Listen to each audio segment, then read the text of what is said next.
Бірақ сізге төлейтін ақшам жоқ. Арбакеш Мәриямға кәмпитін берді.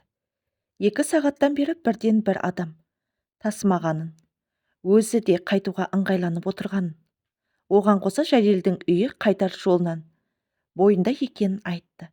Мәриям арбаға мінді. Олар жол бойы үн-түнсіз қатарласып отырды.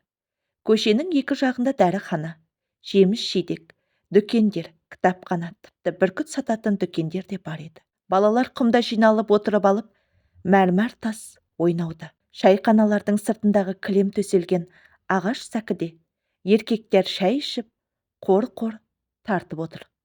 Арбакеш созылып жатқан қарағайлы көшеге бұрыла салып, арбасын жолдың ортасына тоқтатты. Мәриям арбадан секіріп түсті. Арбакеш оған қарап жымиды да арбасына мініп кете барды. Мәриям сыртынан көзі шалғаны болмаса, өмірінде машинаны ұстап көрмеген. Ол қара түсті машинаның капотын ақырын сипап қойды. Шарқырап тұрған дискілерінен өзінің үлкейген бейнесін көрді. Орындықтарды ақ былғарымен тысталған, рөлінің айналасына қатар-қатар тізілген жылтырақ тетіктері мен шыны нұсқаушылары орналасқан. Ол кенеттен нананың айғайлаған, долданған, мүсәпірсей жалынған үнін естігендей болды. Аяқтары дірілдей, баяу ілбіп, үйдің алдыңғы есігіне жақындады. Қолдарымен биікте келісті қабырғаларды сипады. Дуалдың арғы бетіндегі тектердің басын көтеру үшін аспанға тік қарау керек еді. Терек бұтақтары Мәриямды қарсы алғандай желмен тербеледі. Ол өзінің тебірнесінен басу үшін ас кідірді. Жалаң аяқ бір қыз есік ашты. Ерінің астынан гүлдің суреті салыныпты.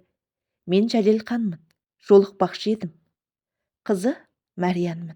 Қыздың шырайында әуелде таңданыс, одан соң қорқыныш, соңында білінер-білінбес күлкі пайда болды. Сәл күте тұрыңыз, деді қыз Мәриямға қызыға қарап. Қыз есікті жауып кіріп кетті. Арада бірнеше минут өткенде бойы еңселі, иығы кең, шала ұйқылы бір адам есікті қайта ашты. Мен Жәлелханның шопырымын, деді ол әдеппен. Кіммін дедіңіз? Көлік жүргізушісімін. Жәлелхан бүгін үйде жоқ. Оның көлігін көрдім, деді Мәриям. Ол шұғыл сауда ісімен алысқа кетті. Қашан келеді? Онысын айтпады. Мәриям өзінің күтетінін айтты. Әлгі адам есікті жауып кіріп кетті. Мәриям тізесін құшақтап жерге қисайды. Күн кешкіріп, қараңғылық басты. Оның қарны да аша бастады. Қалтасынан Арбакеш берген кәмпитті алып, аузына салды. Әлден уақытта шопыр қайта шықты. Үйіңізге қайтыңыз, деді ол. Енді 1 сағатқа жетер-жетпес қараңғы түседі. Қараңғыға үйренгенмін. Кеш түссе күн салқындайды. Сізді үйіңізге көлікпен жеткізейін. Келістік пе? Оған келгеніңізді айтамын. Мәриям басын көтеріп, оған қарап қойды. Болмаса сізді қонақ үйге апарайын. Ол жерде жақсы ұйықтайсыз. Қалған істі ертең ойласайық. Үйге кіруіме рұқсат етіңіз. Маған сізді үйге кіргізбеуге бұйырды. Тыңдаңызшы, оның қашан келетінін ешкім білмейді. Бәлкім бірнеше күннен кейін болар. Мәриям қолын қусырып тұрды. Шопыр тамағын қырнап қойып, наразы бейнеде қарады. Ұзақ жылдардан кейін Мәриям сол кезде шопырдың өзін үйіне жеткіземін дегеніне құлақ асқан болса, тағдырының талай болатыны туралы ойланып қалады. Сол күні Жәлелдің есік алдында бір түнді өткізді. Айналаны қараңғылық басты. Ерінің астына гүл суретін салған қыз нан мен бір тәрелке палау әкеліп берді.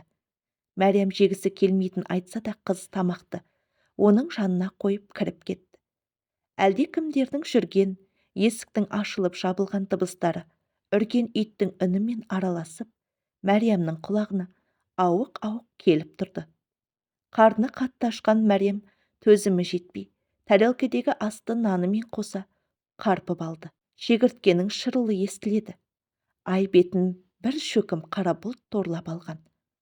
Таң атысымен ол біреудің сілкіп оятып кетті. Түнде әлдекім оған шамылғы жауып қойған. Оны сілкілеп тұрған кешегі шопыр еді. Доғар, сен өзіңді әбден танытып қойдың. Жетер енді. қайт үйіңе. Мәриям орнынан қозғалмастан көзін уқалап, бетін сипалады. Белі мен мойны үйіп қалыпты. Оны күтемін. Бері қара, деді шопыр. Жәлелхан маған сені дәл қазір үйіңе апарып салуды бұйырды. Дәл қазір, түсіндің бе? Жәлелхан солай деді. Ол машинаның артқы есігін ашты. Тез, көлікке мін, деді ол бәсеңдеу үнмен. Мен оған жолығамын, деді Мәриям. Көзіне жас толып кеткен. Шопыр терең күрсінді. Сен үйіңе жеткізейін. Ақылға кел, қызым. Мәриям орнынан тұрып оған қарай жүрді де, кенет кілт бұрылып, ауланың алдыңғы есігіне қарай жүгірді. Шопыр оның желкесінен тартты.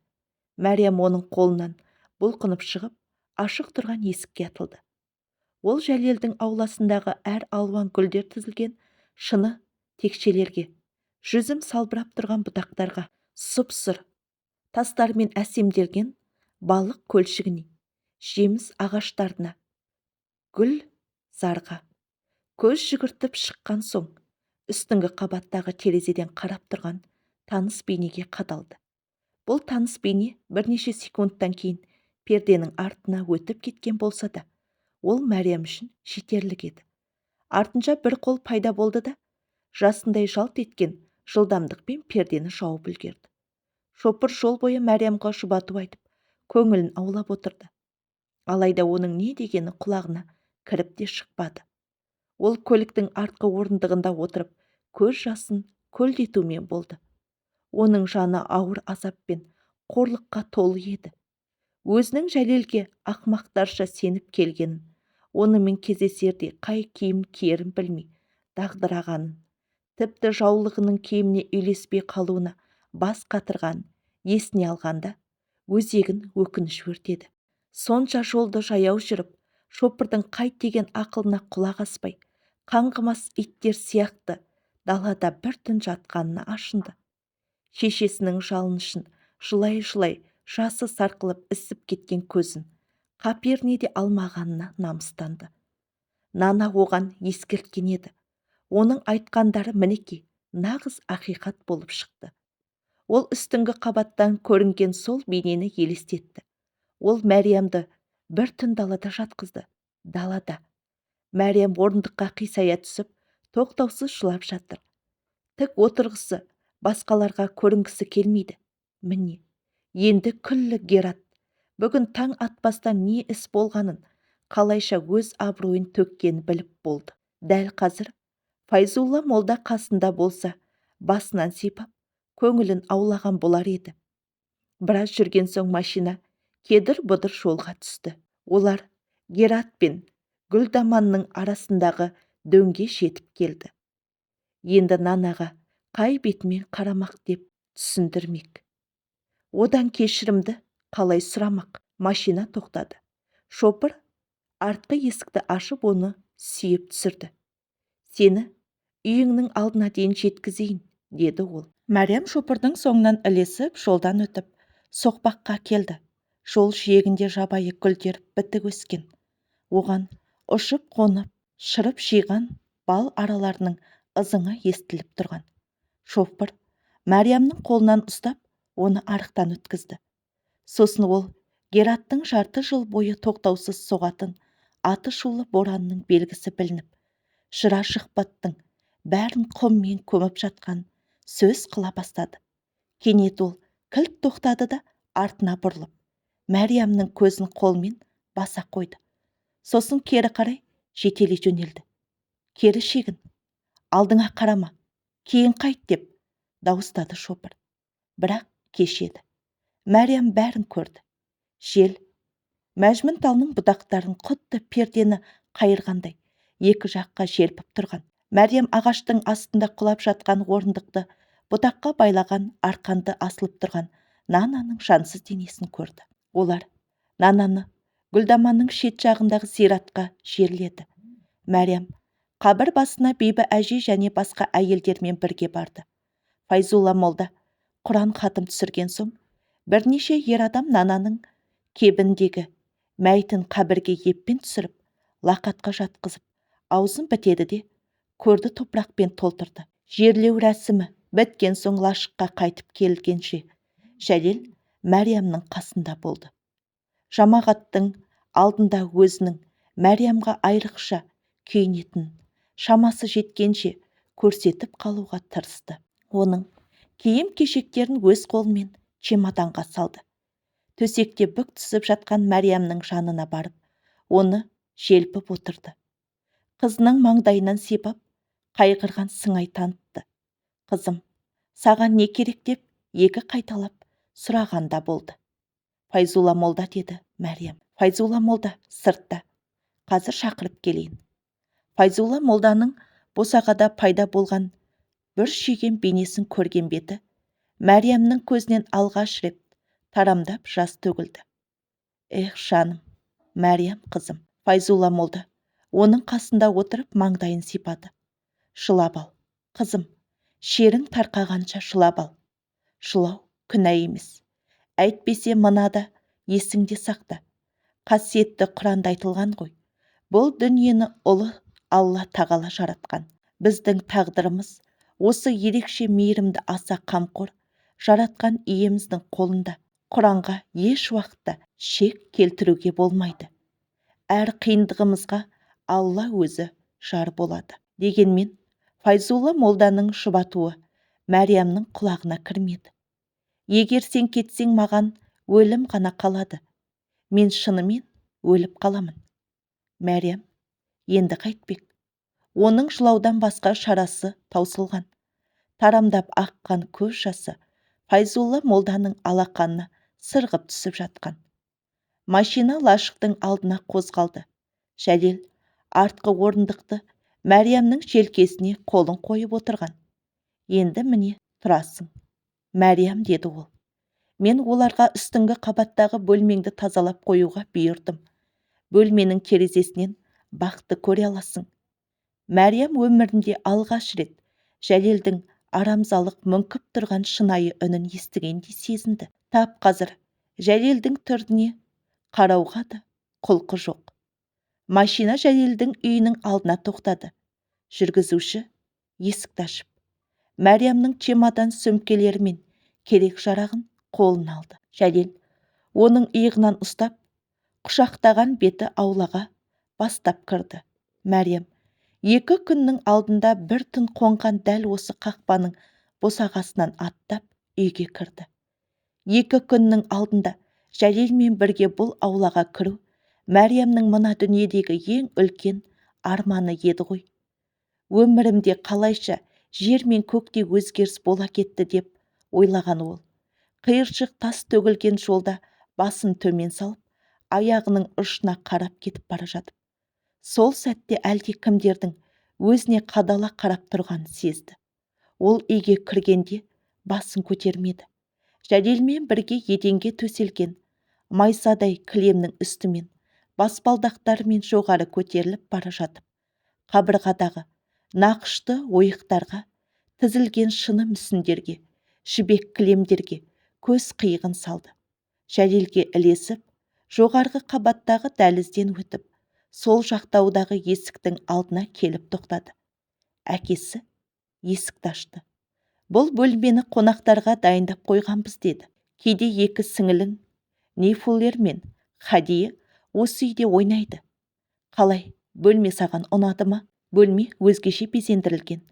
Төсекке жасыл түсті жамылғы төселіп, терезеге сол жамылғы түстес гүлді перде тартылып, 2 жаққа тірелген. Терезеден бақтағы гүлзар көрініп тұратын. Төсектің қасына 3 тартпалы шкаф, үстіне гүл салынған құмыра қойылыпты. Қабырғадағы бірнеше ойыққа ағаш рамкалар салынған. Мәриямға бейтаныс кісілердің портреттері ілінген. Тағы бір тұсына үлкенді кішілі ұқсас бір жүріс ағаш қуыршақтар тізілген. Жәлел Мәриямның ағаш қуыршақтарға ден қойып қарап тұрғанын байқады. Матрешка деп аталатын қуыршақтар Мәскеуден сатып алғанмын. Алып көруіңе болады. Ешкім ренжімейді. Мәриям төсекке келіп отырды. Бірдеңке қажет пе, деді Жәлел. Мәриям жастыққа басын қойып көзін жұмды. Сәлден соң есіктің еппен жабылған дыбысы естілді. Мәриям төменге жуыну үшін ғана түскенін есепке алмағанда бір уақытын өз бөлмесінде өткізді. Еріне гүлдің суреті салынған қыз оған жайпақ табақпен кәуап, көкөніс сорпасы, суға бұқтырылған кеспе әкеліп берілді. Алайда ол бұлардың көбін жемейді. Жәлел бірнеше рет келіп жағдайын сұрады. Төменге түсіп, бізбен бірге тамақ жейсің бе? Жәлел бір күні Мәриям өзінің тамақты жалғыз жегісі келетін айтқанда, ол бірден оның еркіне салған. Мәриям терезеден қызметкердің аулада әбігерленіп жүгіріп жүргеніне, бағбандардың тал-терек, гүл шөптердің қияқ, бұтақтардың бұтап қырыққандарына, гүлзар суарғандарына, есік алдында тоқтаған көліктерден түсіп жатқан сәнқой әйелдерге, шашы реті таралған балаларға және елтірі бөрік киген еркектерге құлықсыз қарап тұратын. Кеше ғана осыларды көруге сонша ынтызар еді ғой. Нананың айтқандары анығында ақиқат болып шықты. Ол Жәлелдің мына өміріне тиесілі болмаған екен және мәңгі тиесілі болмайтындай. Бірақ сірә менің орным қай жерде? Енді қайтсем болар? Саған ескертейін, Мәриям, сенің де мына дүниеде менен басқа ешкімің жоқ. Мен болмасам мына жалғанда ешкімің қалмайды, ешкімің. Мәриямның көз алды тұманданып, Жәлелдің үйіне келген үшінші күні оның бөлмесіне бір қыз кірді. Оның қолында сұр түсті қорапша бар еді. Ішінде не барын білесіз бе, деді қыз. Іле-шала қораптың аузын ашты. Бұл дегеніңіз патефон. Онымен музыка ойнауға болады. Есімің Непулер ме? 8 жастасың ба, солай? Қыз күлімсіреді. Оның бет-әлпеті мен күлкісі Жәлелге қатты ұқсайтын. Сіз қайдан білесіз? Мәриям иығын қомдап қойды. Әнді тыңдағыңыз келеді ме? Мәриям жауап бермеді. Непулер қорапшаның астыңғы жағындағы жұқа тартпаны тартып, ішінен патефон дискісін алды да текшенің үстіне қойды. Патефон инесін айналып тұрған дискіге тигізген бойда әуен ойнай жөнелді. Бұл әнді білесіз бе? Жоқ. Бұл Иранда түсірілген фильмнің әні. Мен мұны әкемнің кинотеатрына көргенмін. Иә, рас. Сіздегі бір нәрсе көрсетейін бе? Мәриям жауап бергенше, Непулер басы мен екі қолын жерге теріп, аяғын аспанға қаратып тік тұрды. Мен сияқты жасай аласыз ба? Жоқ. Непулер аяғын түсіріп орнында тұрды да, күртесінің етігін тартып, түзеп ретке келтірді. Сізге үйретейін, деді Непулер шашын арқасына қайыра тастап тұрып. Мұнда қанша күн тұрасыз? Білмеймін. Апамның айтуынша, сіз менің әпкем емес екенсіз. Өзіңіз солай ойлап алыпсыз. Олай айтқанда, ойлағанда емеспін. Апам солай деді. Онда менің шаруам жоқ. Мен жалғаннан сіңілім деп алған болсаңыз да, яки шынымен сіңіліңіз болсам да, бәрібір. Мәриям жастыққа бас қойды. Шаршап кеттім. Апамның айтуынша анаңыздың өзін өлтіруіне жын себеп болыптымыз. Ренжімей, әуенді өшіре салсаң дұрыс болар еді. Сол күні Бибі әжей Мәриямды көргелі келді. Сыртта жаңбыр жауып тұрған. Бибі әжей төсектің шетінде қамығып отырды. Осы жаңбыр жауса болды. Мәриям жан басым қақсап шыдатпайды. Жаным, қызым, бері келші, жылама. Мені құшақтап қойшы, қане. Эх, бейшара қызым. Сол күні Мәриям күннің бір уағына дейін ұйықтай алмады. Үдей соққан желдің жаңбыр тамшыларын терезеге ұрған дыбысының өзі қатты естілетін. Көзі іліне бергенде астыңғы қабаттан әлде кімдердің сөйлескен, есікті тартып жапқан дыбыстардан оянып кетті. Ертесі Файзолла молда Жәлелдің есік алдында пайда болады. Сақалы күмістей жылтыраған оны қарасы көрінгенде Мәриям еңіреп жылады. Төсегінен секіріп түсіп молданың алдына жүгіріп жетті де қолын сүйді. Мәриям оған орындық әкеліп берді. Молда қойнынан Құран кәрімді шығарды. Мұны оқып үйренуді тоқтатуымызға болмайды, деді молда. Бұл дәрісті жалғастырудың еш қажеті қалмады, молда мырза. Сіз маған Құран кәрімдегі аят сүрелерден әлдеқашан дәріс беріп түсіндіріп болғансыз. Молда қолын көтеріп ризашылық білдірген кейіпте. Сені көріп тұруға осыдан басқа дәнекер таба алмадым. Мені көріп тұру үшін себеп іздеудің қажеті жоқ, молда мырза. Мұны айтқаныңа көп рахмет, қызым. Молда Құран кәрімді Мәриямға ұсынды. Ол үйренген бойынша маңдайын Құранға 3 рет тигізіп, 3 рет сүйген соң молдаға қайтарып берді. Жағдайың қалай, қызым? Нананың да сөзін бастады Мәриям. Көмейінде бір дене тұрып қалғандай сезініп, Нананың мені кетерден бұрын айтқан сөздері құлағымның түбінен кетер емес.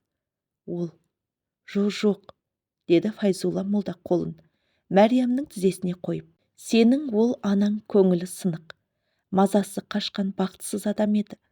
Ол өзіне саған және мейірімді Алла тағалаға көрсете алмайтын ауыр күнә жасады. Ұлы жаратушымыз оның күнәсін кешсе де, таңдаған жолын құптамайды. Алла тағала өзі сый еткен жанды қайтарып алуға өзі ғана қақылы. Кімде кімнің өз өмірін, не басқалардың өмірін құрбан етуін аса ауыр күнә. Ол орындықты сырғытып Мәриямға жақын келіп отырды да, оның қолын қатты қысты. Мені тыңда, қызым.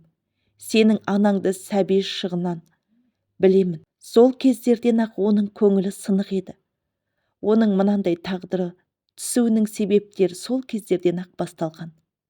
Айтайын дегенім, болған істердің еш қайсына сен себепкер емессің, қызым. Сен кінәлі болған емессің.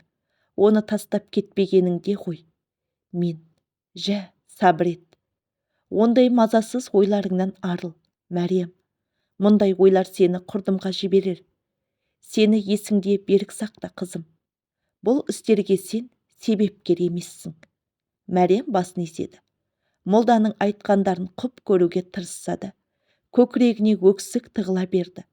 Арада бір апта өткенде Мәриямның есігін біреу қақты.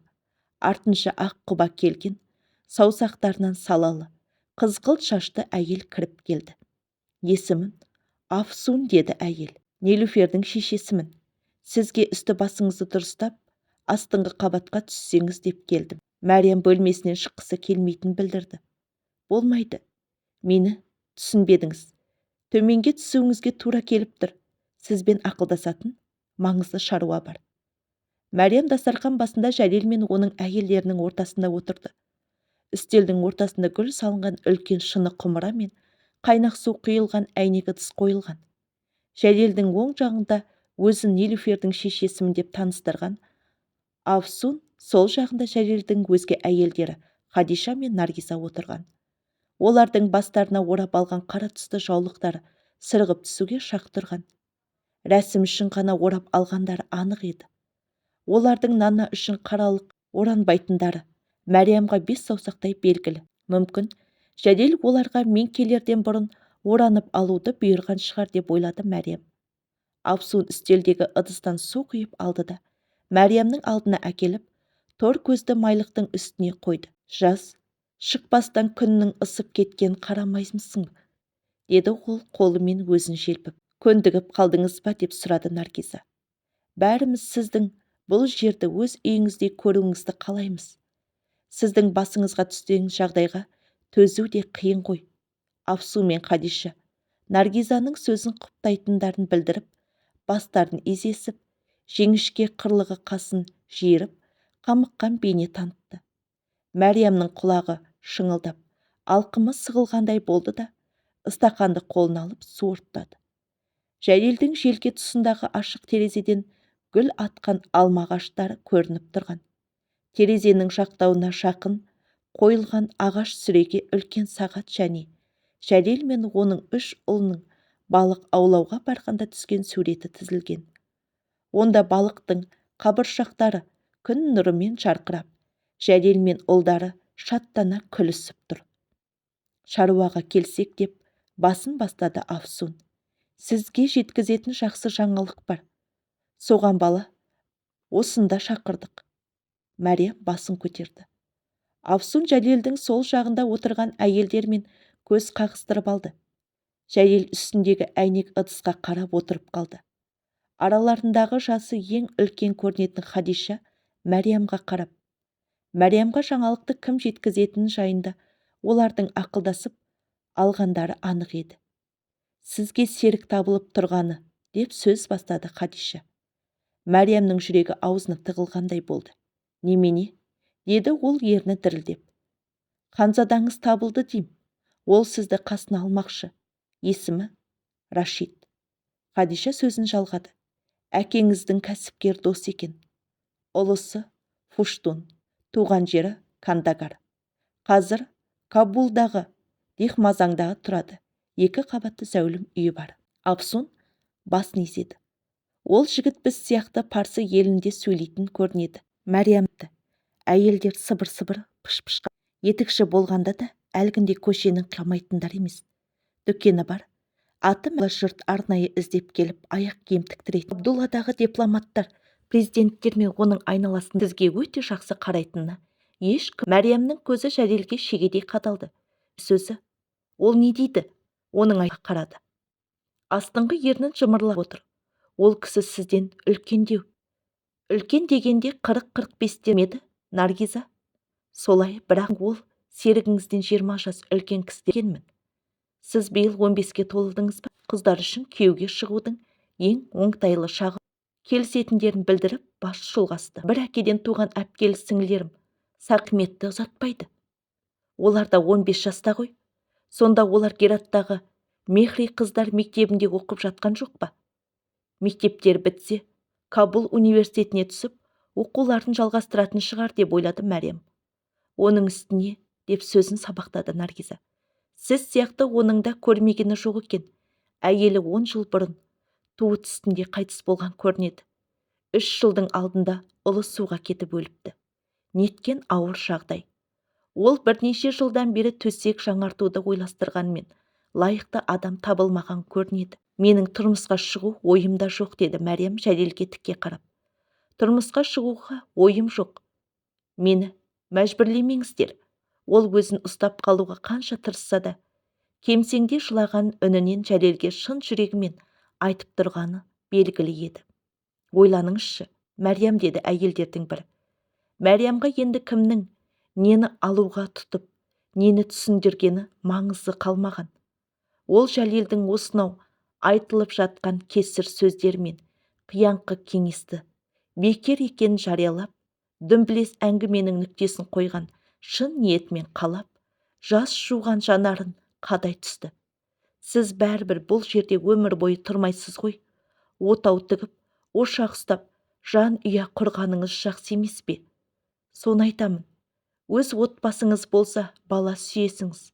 Қандай жақсы. Енді сабыр қылуыңыз керек. Егер сізге жергілікті тәжік жігіт табылған болса, нұр үстіне нұр болар еді. Дегенмен Рашид өте қуатты адам. Сізге деген ықыласы бөлек. Оның үй қызметшісі бар. Ең керегі сол. Солай емес пе? Кабул деген ғажайып әсем қала. Бұл мүмкіндіктен айырылып қалмаңыз. Мәриям назарын Жәлелдің әйелдеріне бұрды. Менің Пайзолла молдамен бірге өмір сүргім келеді. Ол кісі маған ықыласын білдіреді. Маған жақсы қарайды. Олай болмайды, деді Хадиша. Ол өте егде адам. Оның үстіне оның оңтайлы сөз тапқышы болып кіріп қалды. Мәриям оның бір аяғы көрде, бір аяғы жерде демекші болғанын аңдады. Олардың сірә не мақсаты бар? Мәриямға аян еді. Бұл Мәриям үшін таптырмас мүмкіндік болса, олар үшін Мәриямның өздеріне алып келген сол бір шер-шермен мен мәңгілік арылмайтындары өздерінен 5 саусақтай белгілі. Молда тым кәрі әрі қуатсыз, деді Хадиша ақыры. Алда-жалда Бақиға оза қалса қайтеміз? Басқа отбасыға жүк боласыз. Ол Хадишаның құдды бізге жүк болғандай демекші болғанын түсінді. Мәриям өзінің Хабдулдағы тұрмысын елестетіп көрді. Бір кездері Жәлел Хабдулдың қайнаған адамға толы ерекше шақар екенін, Гераттан кемі 650 шақырым шығыста орналасқанын айтты. Мәриям үшін 650 шақырым деген жердің түбі дегенге бара бер. Шынтуайтында ол қанша аралық екенін де ойлап жете алмады. Осы уақытқа дейін Ол барған ең алыс жер лашығынан 2 шақырым жердегі Жәлелдің үйі. Ол Рашидтің ауласына да елестетіп көрді. Тұрмысқа шықса, сол адамның қызметінде болмақ. Тамақ дайындап, кір жуу, мінезіне көніп, бұйырғанына бойсыну керек. Көз түрткісінде нана еркектердің әйелдері қалай басынатын айтып еді. Мәриямның ойына ер мен әйел арасындағы болатын жақындық түскен кезде оны бойын суық тер басты. Ол Жәлелге тағы бұрылды. Оларға айтыңыз, бұлай істеуге жол бермеңіз. Жасырмай айтсақ, әкеңіз Рашидке разылығын берді, деді Асфун. Рашидтің өзі де сол жерде Гератта. Осы шаруа үшін арнайы Кабулдан келді. Таңертең неке қиылады. Ал түстен кейін Кабулға жүретін автобус бар. Оларға айтыңыз, ауыздарын жапсын, деді Мәриям жылап айғайға басты. Үйде тыныштық орнады. Бәрінің назары Жәлелге ауды. Ол орындықты шөге түсіп, саусағындағы неке жүзігін ары-бері айналдырып, шарасыз жанның кейпінде отырған. Сөредегі сағаттың тықылы естілді. Жәлел хан, деді әйелдердің бірі тыныштықты бұзып. Жәлел басын көтеріп тұрып Мәриямды көзінің қиығымен бір шолып өтті де қайта жерге қарап алды. Бірдеңе айтпаққа аузын ашып, ыңыранғандай үн шығарғаннан өзге ләм-мим дей алмады. Бір ауыз сөз айтсаңызшы, деді Мәриям. Жәлел ақыры даусы жіңішкеріп, үніне дірі араласып, бірдеңке деуге ыңғайланды. Құдай үшін, Мәриям, мені мұндай қиын жағдайға қалдырма. Жәлелдің сөзі бітісімен үстел басындағы шиеленіс сап болды. Әйелдер Мәриямға жеңістік пиғылымен қарасты. Ол басын төмен салып, тамақ үстелінің иір ширақтына қарап отырып қалды. Афсун Мәриямды үстіңгі қабаттағы бөлмесіне ертіп кірді де есікті жауып шығып кетті. Артынша есіктің құлыптанған дыбысы естілді.